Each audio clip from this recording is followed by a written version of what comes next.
আসসালামু আলাইকুম, সবাইকে অগ্রিম ঈদ মোবারক জানিয়ে শুরু করছি আমার আজকের ভিডিও। আশা করি যে যেখান থেকে বসে দেখছেন সবাই ভালো আছেন। আমরাও আলহামদুলিল্লাহ বেশ ভালো আছি। এটা ছিল গত দিনের একটা ভিডিও, মানে শুক্রবার ছিল সেই দিন। তো রমজানের শেষ জুম্মা। আর আমি আজ ভিডিও আপলোড দিচ্ছি আপনাদের সাথে শনিবারে। তো এই তো শুক্রবার সকাল থেকে আমি যা যা করেছি তারই কিছু অংশ আপনাদের সাথে শেয়ার করছি। খুব সকালবেলা উঠে নিজের কাজকর্ম শেষ করে বারান্দায় চলে আসি। আর এসে হচ্ছে পাখি অনেক বেশি খাবার ফেলে দেয়, সেগুলো ক্লিন করতে হয়। খাবারগুলো ক্লিন করে নিয়ে তারপরে হচ্ছে আমি গাছে পানি দিয়ে দিচ্ছি। আমার বারান্দা দুটাতে অনেক বেশি রৌদ্র আসে, আর এখন তো অনেক বেশি ধুলাবালি, তাই প্রতিদিন আমি এভাবে গাছগুলোকে একদম উপর থেকে ভিজিয়ে দিয়ে গাছে পানি দেওয়ার চেষ্টা করি। এতে করে গাছটা যেমন ক্লিন থাকে সেই সাথে সতেজ থাকে।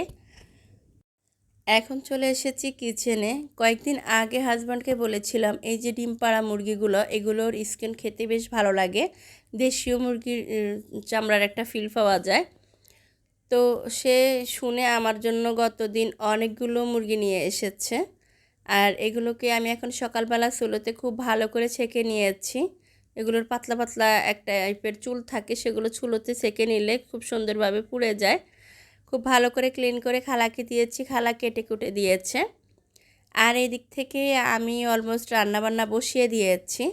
আমার যেহেতু চুলাটা একটু সমস্যা হয়েছে, এখন আপাতত আমি এক চুলাতে রান্না করছি, তাই একটু আগে আগে রান্না বসানোর চেষ্টা করি। আর এমনিতেও রোজার মাসে আমার ইফতারের পরে আর কোনো রান্নাবান্না করতে ভালো লাগে না।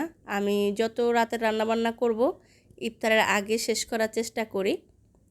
এই তো এর মধ্যে আমার মাছ বোনা হয়ে গিয়েছে, ডাল রান্না করেছি, আর এখন হচ্ছে মুরগিটা কষানো শেষ, আমি ফুটানো পানি দিয়ে দিয়েছি। আমি প্রতিদিনই চেষ্টা করি আসরের নামাজের আগে রাতের রান্নাবান্না শেষ করতে। আসরের নামাজ পড়ে তারপর হচ্ছে আমি ইফতার আয়োজন করি। আজ ইফতারিতে রেখেছি ফালুদা মিক্স। আমি ফালুদার জন্য এখানে একটা রাঁধুনি যে মিক্স ফালুদা আর প্যাকেট সেটা নিয়েছি। এক প্যাকেটে 3টা ছোট ছোট প্যাকেট থাকে, 2টা জেলোটিন আর একটা হচ্ছে ফালুদা মিক্স। তো আমি এখানে আগে জেলোটিনগুলো বানিয়ে নিচ্ছি। এখানে এক প্যাকেট জেলোটিনের জন্য আমি 1 কাপ পানি নিয়েছি। 1 কাপ পানি নিয়ে পুরো প্যাকেট দিয়ে ভালোভাবে নেড়েচেড়ে মিশিয়ে তারপরে হচ্ছে চুলায় জাল করে নেব 3 থেকে 4 মিনিট। চুলাটা নষ্ট হয়ে যাওয়ার পরে একটু কষ্ট করে রান্না বান্না করছি, এই যেমন রাইস কুকার, তারপরে ইলেকট্রনিক চুলা, তারপরে আবার এমন একটা গ্যাসের চুলা নিয়েছি। মানে একটু মিলিয়ে ঝিলিয়ে আর কি রান্না করতে হয়, তাই আমি শর্টকাটে রান্না করার চেষ্টা করি আর একটু আর্লি রান্না বসাই। এখন বয়সের সাথে কষ্ট করতে শিখে গিয়েছি, ধৈর্য ধরতে শিখে গিয়েছি, তাই হাজব্যান্ড এখন বুঝে গিয়েছে যে আমাকে দিয়ে সব হবে। তো একটা চুলা এনে দিয়েছে আর বলেছে একটু কষ্ট করে নাও, আমি সময় সুযোগ বুঝে ভালো চুলা এনে দেব। তো আর কি করার, ধৈর্য ধরে কষ্ট করে নিচ্ছি। এদিক থেকে 2টা জেলোটিন হয়ে গিয়েছে, আর এখন আমি একটু বাড়তি আরেকটা জেলোটিন বানাবো, যার জন্য আমি কিছুটা লিচু নিয়েছি। এগুলো আমার গত বছরের ফ্রিজে ছিল।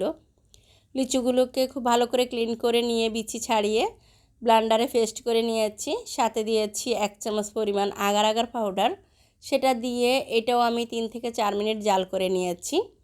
আর এখন হচ্ছে এটাকে একটা যে কোনো জারে রেখে ঠান্ডা করার পালা। তো এক এক করে আমার সবগুলো জেলোটিন হয়ে গিয়েছে, আর এগুলো এর মধ্যে কিন্তু জমে গিয়েছে। এগুলোকে এখন আমি ফ্রিজে রেখে দেব, আর লিচুর যেটা সেটা একটু ঠান্ডা হলে পরে রাখবো।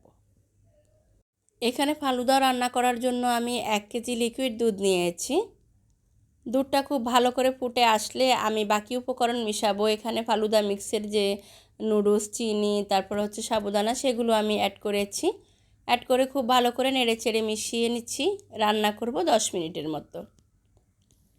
এই তো আমার ফালুদাটা রান্না করতে করতে আপনাদেরকে পুরনো একটা কথা আবার মনে করে দিচ্ছি। যদি কেউ ভিডিওতে এতক্ষণ থেকে থাকেন, প্লিজ একটা লাইক দিতে ভুলে গিয়েছেন, আমি খুব করে চাইবো একটা লাইক দিয়ে যাবেন।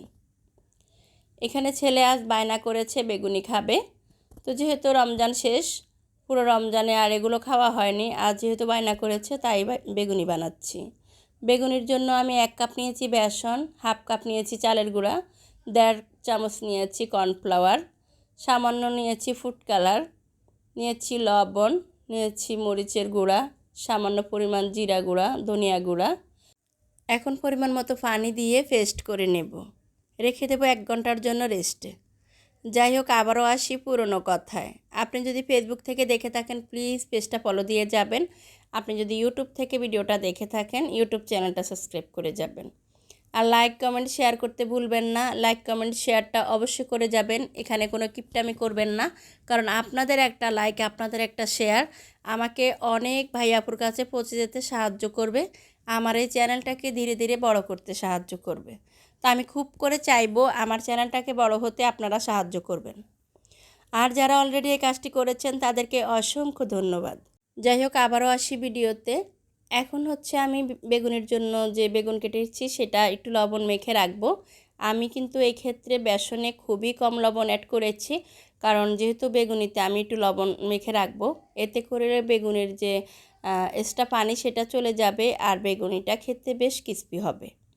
এখন একদম দিনের শেষ সময়, ইফতারের আর খুব বেশি টাইম নেই। তো আমি ফালুদার জন্য যেসব ফলগুলো রেখেছি আজ ফালুদাতে অ্যাড করব বলে, সেগুলো একটু কেটে কুটে গুছিয়ে নিচ্ছি। আজ হাতের কাছে ছিল আনার, ছিল আঙ্গুর, আর দিয়েছি কলা। আপনারা চাইলে এখানে মিষ্টিজাত ফল আরও কিছু অ্যাড করতে পারেন, তবে আমার হাতের কাছে যা ছিল আমি তা দিয়ে আজ একদম সাদামাটাভাবে একটু ফালুদা করে নিচ্ছি, এই আর কি। ইফতারিতে যেহেতু ভাজা পোড়া খাওয়া হয় না, তাই প্রতিদিনে কোনো না কোনো কিছু রাখার চেষ্টা করি। এই যেমন একদিন ফালুদা, একদিন হচ্ছে হালিম, একটু পাতলা খিচুড়ি, এইভাবে করেই পুরো রমজানটা কাটিয়েছি। আলহামদুলিল্লাহ বেশ ভালো কেটেছে, কোনো রকম গ্যাস অ্যাসিডিটি কোনো কিছুর সমস্যা হয়নি। তো আমি ফালুদা সব কিছু গুছিয়ে রেখে এখন বেগুনিটা ভেজে নিচ্ছি। যেহেতু বেগুনি আগে ভাজলে ঠান্ডা হয়ে যাবে, তাই একদম ইফতারের আগ মুহূর্তে ভেজে নিচ্ছি। এদিক থেকে কাজ করছি আর ভাবছিলাম রমজান মাস শেষ, কেমন যেন একটু কষ্ট ফিল হচ্ছে। আল্লাহর রহমতের মাস, বরকতের মাস, শান্তির মাস এত দ্রুত চলে গিয়েছে, মনে হয় যেন টেরই পাইনি। অন্যবারের তুলনায় এবারের রমজানের মাস অনেক ভালো কেটেছে, এটা সবাই বলতে হবে। যেমন খাবারের দাম দিয়ে সবাই স্বস্তির নিঃশ্বাস নিতে পেরেছে, সেই সাথে আল্লাহ পাকের রহমত ছিল, অনেক বেশি গরম ছিল না, অনেক বেশি ঠান্ডা ছিল না, একদম মিডিয়াম একটা ওয়েদার ছিল।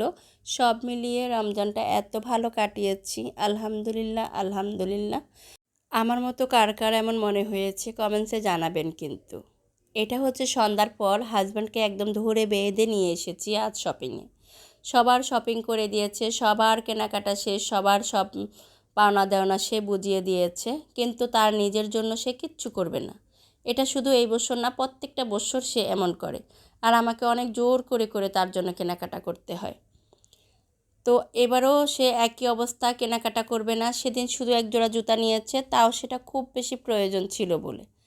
আজ অনেক বলে কয়ে তারপরে হচ্ছে ওনার পছন্দের একটা শোরুমে নিয়ে এসেছি লারিফে। উনি লারিফের ড্রেস পরতে খুব বেশি স্বাচ্ছন্দ্য বোধ করে, তাই অনেক বলে কয়ে নিয়ে এসেছি। তো কিচ্ছু কিনবে না, অনেক জোড়াজুড়ির পরে শুধু একটা শার্ট নিয়েছে। বারবার বলছিল পাঞ্জাবি নিবা না, তুমি এত এত পাঞ্জাবি দিয়েছো, সেগুলো আলমারিতে পড়ে আছে, আমি এত পাঞ্জাবি পরে কোথায় যাই, আমার পাঞ্জাবি পরে যাওয়ার মতো জায়গা আছে? আমি সারাক্ষণ গেঞ্জি জিন্স পরে থাকি, আর তুমি খালি আমাকে পাঞ্জাবি দাও, পাঞ্জাবি নিবা না আর। তো তাই আর পাঞ্জাবি সেকশনে না গিয়ে শার্ট সেকশনে এসেছি। আর শার্ট সে ইচ্ছে করে পছন্দ করছিল না, যে নেবে না, এটা হচ্ছে মেন চিন্তাভাবনা। তো আমি জোর করে একটা শার্ট পছন্দ করে দেই, বাধ্য হয়ে আমার মুখের দিকে তাকিয়ে তাকে শার্টটা নিতে হয়েছে। দেখেন কি দ্রুত চলে যাচ্ছে, যদি আমি আরও অন্য কিছু কেনার জন্য ওনাকে জোর করি। আর এদিক থেকে যেহেতু শেষ সময়, এত বেশি মানুষ ছিল, যেখানে যাই খালি মানুষের আনাগোনা, আর সেই সাথে রাস্তায় তো প্রচুর পরিমাণ জ্যাম ছিল। তো যাই হোক, এই ছিল সব মিলিয়ে আমার আজকের ভিডিও। দেখা হবে পরবর্তী ভিডিওতে। আশা করি আমার আজকের ভিডিও আপনাদের ভালো লেগেছে। ভালো লেগে থাকলে অবশ্যই কমেন্টস করে জানাবেন। আজ তাহলে এখান থেকে বিদায় নিচ্ছি। আল্লাহ হাফেজ, আসসালামু আলাইকুম।